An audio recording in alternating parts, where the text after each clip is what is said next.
आप सभी को यह सुनना जरूरी है अगर आप कंस्ट्रक्शन इंडस्ट्री में हैं। स्वागत है सिविल हाइपरलिंक चैनल पर। अगर आपको हमारा कंटेंट पसंद आए तो लाइक, शेयर और सब्सक्राइब जरूर करें। कंस्ट्रक्शन और इंडस्ट्रियल काम की दुनिया में क्वालिटी सबसे जरूरी होती है। बात ऐसी चीजें बनाने की है जो टिकाऊ हों, सुरक्षित हों, भरोसेमंद हों और लंबे समय तक चले। एक अच्छी बिल्डिंग की शुरुआत एक मजबूत नींव से होती है, सीधे मायने में भी और कहावत के मायने में भी। क्वालिटी सिर्फ दिखावा नहीं है, ये अपने काम पर गर्व करने और हर चीज सही ढंग से करने के बारे में है। हम जो मटेरियल चुनते हैं उससे लेकर कंस्ट्रक्शन की बारीकी तक हर कदम फाइनल प्रोडक्ट पर असर डालता है। खराब तरीके से बनी बिल्डिंग महंगी मरम्मत, सुरक्षा के खतरे और कानूनी परेशानी भी ला सकती है। इसलिए हमारे पास क्वालिटी कंट्रोल QC और क्वालिटी एश्योरेंस QA होते हैं। ये दोनों चीजें यह सुनिश्चित करने के लिए जरूरी हैं कि कंस्ट्रक्शन प्रोजेक्ट तय मानकों पर खरे उतरें और बेहतरीन नतीजे दें। ये दोनों एक ही सिक्के के दो पहलू की तरह साथ साथ काम करते हैं ताकि हर प्रोजेक्ट कामयाब हो। अब QC और QA के बीच के फर्क को समझते हैं। QC को प्रैक्टिकल अप्रोच समझो। ये मटेरियल की जांच करने, टेस्ट करने और यह सुनिश्चित करने के बारे में है कि सब कुछ तय जरूरतों के हिसाब से हो। QC कंस्ट्रक्शन के दौरान खामियों को ढूंढने और उन्हें ठीक करने के बारे में है। दूसरी तरफ QA एक बड़ी रणनीति है। ये ऐसे तरीके और सिस्टम बनाने के बारे में है जिनसे खामियां शुरू से ही ना हो। इसे प्रोजेक्ट के हर स्टेज में क्वालिटी डालने जैसा समझो। मान लो हम नींव के लिए कंक्रीट डाल रहे हैं। QC इंस्पेक्टर साइट पर होंगे, कंक्रीट के मिक्सचर की जांच करेंगे और यह सुनिश्चित करेंगे कि इसे सही तरीके से डाला जाए। वे किसी भी फौरन दिखने वाली समस्या को देखेंगे, लेकिन QA ने कंक्रीट के मिक्सचर के लिए पहले से ही मानक तय कर रखे होंगे, यह सुनिश्चित करते हुए कि शुरू से ही सही मटेरियल और सही मात्रा का इस्तेमाल हो।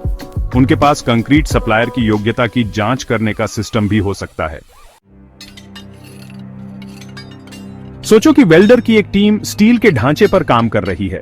QC इंस्पेक्टर वेल्ड की जांच करेंगे, किसी भी दरार, छेद या अन्य खामियों के लिए वे देखकर जांच कर सकते हैं या अल्ट्रासोनिक टेस्टिंग जैसे ज्यादा एडवांस तरीके भी इस्तेमाल कर सकते हैं। दूसरी तरफ QA ने पहले से ही वेल्डिंग के तरीके तय कर रखे होंगे, ये सुनिश्चित करते हुए कि वेल्डर अच्छी तरह से प्रशिक्षित और सर्टिफाइड हों और वेल्डिंग के उपकरण कैलिब्रेटेड और मेंटेन हों। वे वेल्डिंग में खामियों को होने से पहले ही रोकने पर ध्यान देते हैं। एक और उदाहरण प्लम्बिंग और इलेक्ट्रिकल इंस्टॉलेशन का है। QC इंस्पेक्टर काम की जांच करेंगे ताकि यह सुनिश्चित हो सके कि यह बिल्डिंग कोड और नियमों के हिसाब से है। वे लीकेज, सही ग्राउंडिंग और फिक्सचर की सही इंस्टॉलेशन की जांच करेंगे। इस बीच QA इन सिस्टम्स के पूरे डिजाइन और प्लानिंग पर ध्यान देगा। वे यह सुनिश्चित करेंगे कि लेआउट सही हो, इस्तेमाल किया गया मटेरियल अच्छी क्वालिटी का हो और इंस्टॉलेशन की प्रक्रिया ऐसी हो कि गलतियों का खतरा कम से कम हो। आइए दो खास टेस्ट के बारे में जानें जो आमतौर पर कंस्ट्रक्शन में इस्तेमाल होते हैं। कंक्रीट के लिए स्लम्प टेस्ट और वेल्ड के लिए अल्ट्रासोनिक टेस्टिंग। स्लम्प टेस्ट, यह टेस्ट ताजे कंक्रीट की कंसिस्टेंसी को मापता है। इसमें शंकु के आकार के सांचे में कंक्रीट भरना, उसे उल्टा करना और यह मापना शामिल है कि कंक्रीट कितना नीचे गिरता है। यह कंक्रीट की वर्केबिलिटी और उसके इस्तेमाल के लिए उपयुक्तता को दर्शाता है।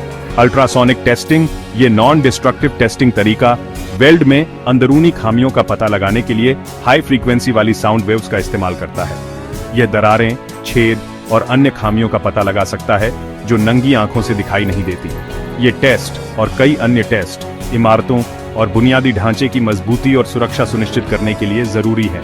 आखिर में क्वालिटी कंट्रोल और क्वालिटी एश्योरेंस कंस्ट्रक्शन और इंडस्ट्रियल सेक्टर में सिर्फ बड़ी बड़ी बातें नहीं हैं। ये बुनियादी सिद्धांत हैं जो हर कामयाब प्रोजेक्ट का आधार होते हैं। मजबूत QC और QA प्रक्रियाओं को लागू करके हम यह सुनिश्चित कर सकते हैं कि हमारे ढांचे टिकाऊ हों, उच्चतम मानकों पर खरे उतरें और आने वाले सालों तक एक सुरक्षित और भरोसेमंद माहौल प्रदान करें। याद रखें, क्वालिटी कोई काम नहीं, एक आदत है। कृपया हमारे YouTube चैनल सिविल हाइपरलिंक को लाइक, शेयर और सब्सक्राइब करें ताकि आपको और भी जानकारी